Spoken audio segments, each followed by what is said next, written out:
दोस्तों प्रदीप एकेडमी इस चैनल में आपका बहुत बहुत स्वागत है। आज हम देखने वाले हैं दोस्तों पार्शियल डिफरेंशियल इक्वेशन। और मैं यहाँ पे आपके एग्जाम से रिलेटेड जो पीवाईक्यूज पूछे गए हैं उस पीवाईक्यूज को ही डायरेक्ट आपको सॉल्व करा दे रहा हूँ।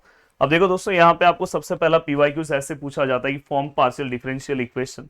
तो देखो आपको किस तरह से इसे सॉल्व करना है। सबसे पहला काम है हमेशा याद रखना कि जब यहाँ पे कांस्टेंट दिखाई देगा तो आपको क्या करना है, इसको डिफरेंशिएट करना है पार्शियली। अब देखो मैं यहाँ पे पार्शियली डिफरेंशिएट कर रहा हूँ विथ रिस्पेक्ट टू एक्स, तो यहाँ पे ए ऐसे ही रहेगा और इसका क्या आएगा दोस्तों 3x²।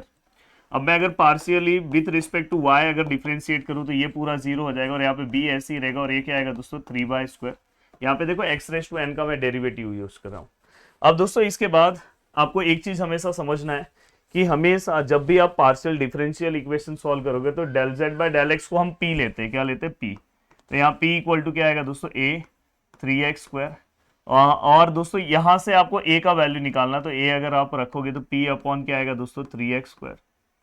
सेम ऐसा ही दोस्तों ये वाले पार्ट को हम del z by del y को हम q लेंगे और इक्वल टू क्या आएगा b 3y²। देन दोस्तों b इक्वल टू क्या आएगा दोस्तों q अपॉन 3y²।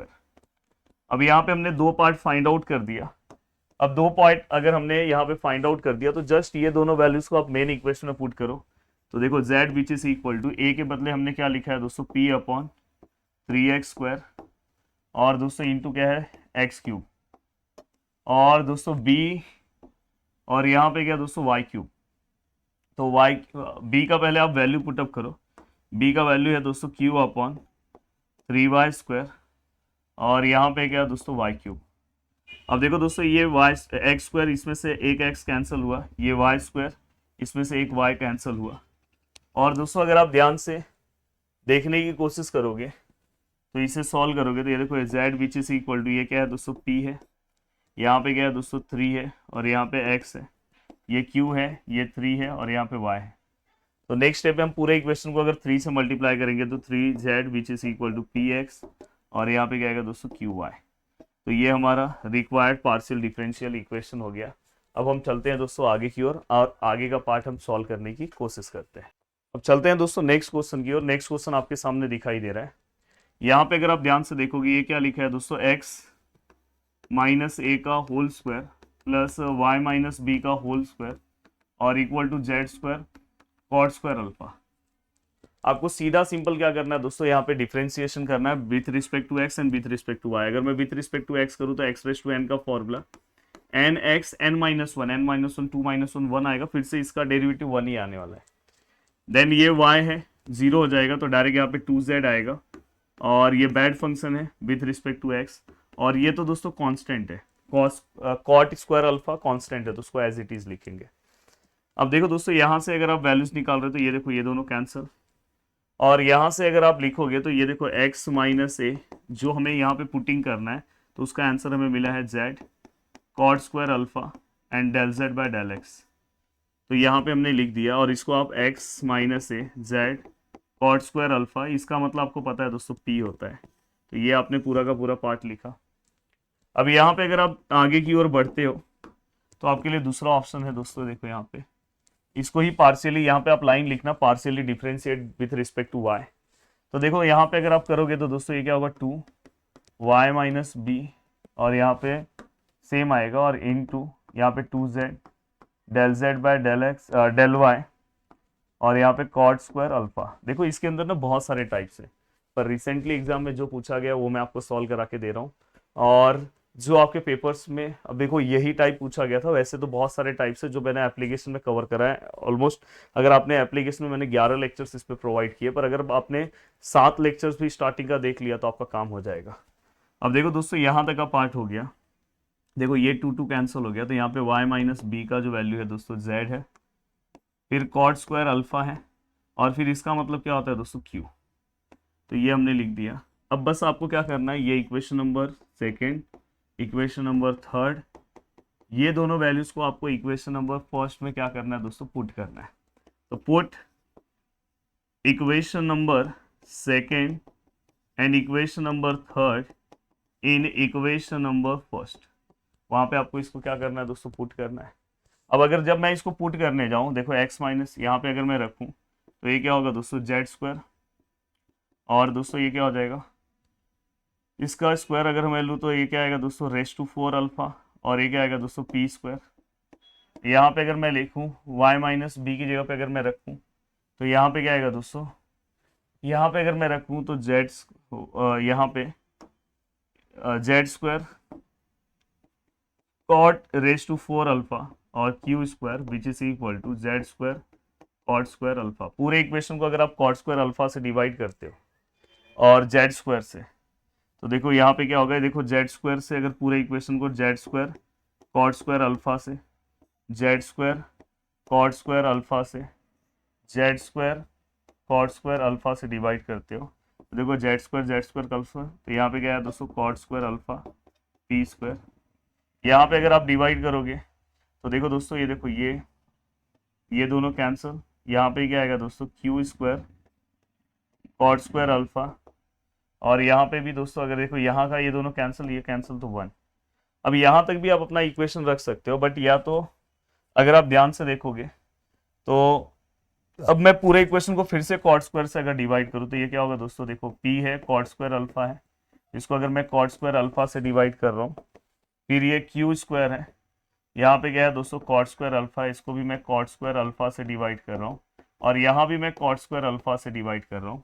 अब देखो ये दोनों कैंसिल तो ये पी स्क्वायर है, ये दोनों कैंसिल तो ये क्यू स्क्वायर है, और 1 अपॉन कॉट स्क्वायर क्या होता है दोस्तों, टेन स्क्वायर अल्फा। तो फाइनली आपका यहाँ पे आंसर आ गया।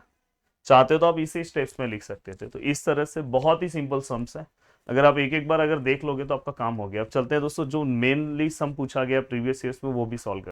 प्रीवियस ईयर्स में अगर आप पेपर उठा के देखोगे तो एक सम दोस्तों ये पूछा गया है, ये देखो, method of variable of separation of variable, जिसका ये सम है, और सेम टू सेम सम दोस्तों पूछा गया 2023 में। तो आपको ये वाला भी सम सॉल्व करना चाहिए। अब देखो ये वाला सम अगर आप सॉल्व करते हो तो किस तरह सॉल्व होगा, देखो सबसे पहले मैंने जो भी पार्ट दिया उसको लिख दिया।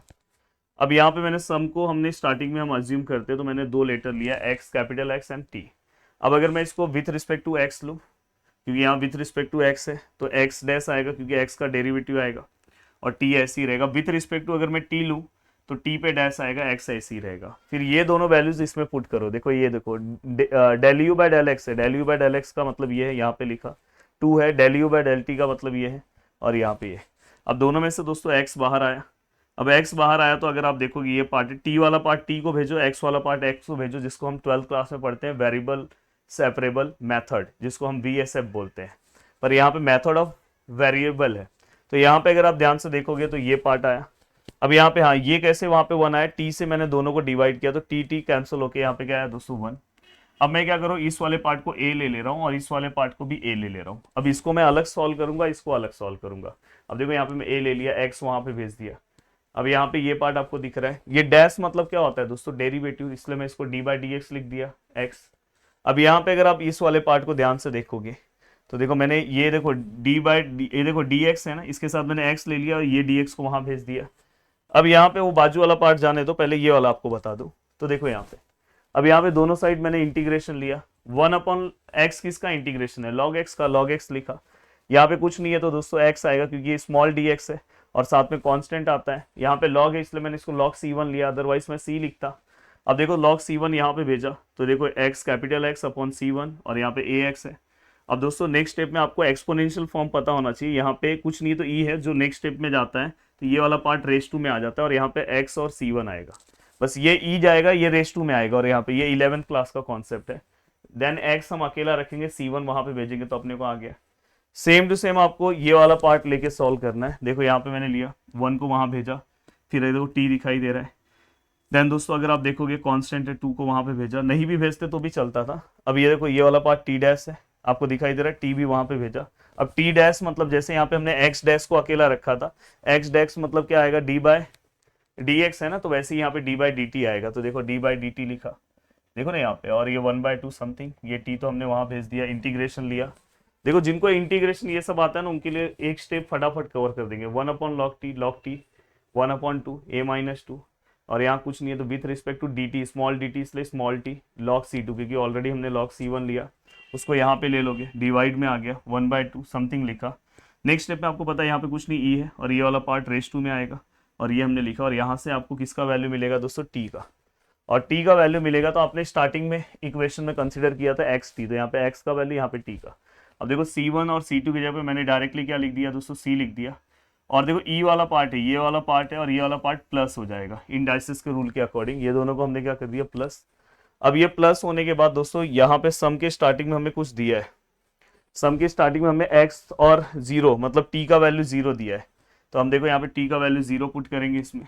जैसे मैं यहाँ पे 0 पुट करूंगा तो आपका ये वाला पार्ट पूरा गायब हो जाएगा और c equal to e raise to a x आएगा। तो देखो c equal to e raise to x, और ये वाला पार्ट तो अपने को गिवन है स्टार्टिंग में, देखो ना सम में, देखो वहां पे दिया है। तो देखो ये वाला पार्ट हमें दिया है और हमें ये कंडीशंस के अकॉर्डिंग t का वैल्यू 0 इसमें पुट किया तो c e raise to a x आया। उसके अकॉर्डिंग हमें पता चल गया कि दोस्तों a की जगह पे क्या आएगा, 3 दिखाई दे रहा है आपको, -3, और c के प्लेस पे क्या आया दोस्तों, 6। बस ये दोनों वैल्यूज आपको इसके अंदर पुट करना है। देखो मैंने a की जगह पे -3 पुट किया, a की जगह पे -3 पुट किया, और t की जगह पे देखो यहाँ पे मैंने -3 पुट किया। एंड दोस्तों इसके बाद c की जगह पे 6 पुट करना है। तो यहाँ पे मैंने लिखा नहीं, आप पुट कर लेना, देन उसको अगर आप सॉल्व करोगे तो ये आपका फाइनल इक्वेशन है। तो ये है आपका method of separable of variable. अब मैं आपको एक सम दे रहा हूँ दोस्तों जो आपके एग्जाम में पूछा गया, method of separable of variable, ये मैंने आपको कवर करा दिया। अब देखो दोस्तों एक सम मैं आपको दे रहा हूँ, अगर आपने ये पार्ट कवर किया तो आप आराम से बच सकते हो। देखो यहाँ पे आपको क्या करना है पता है,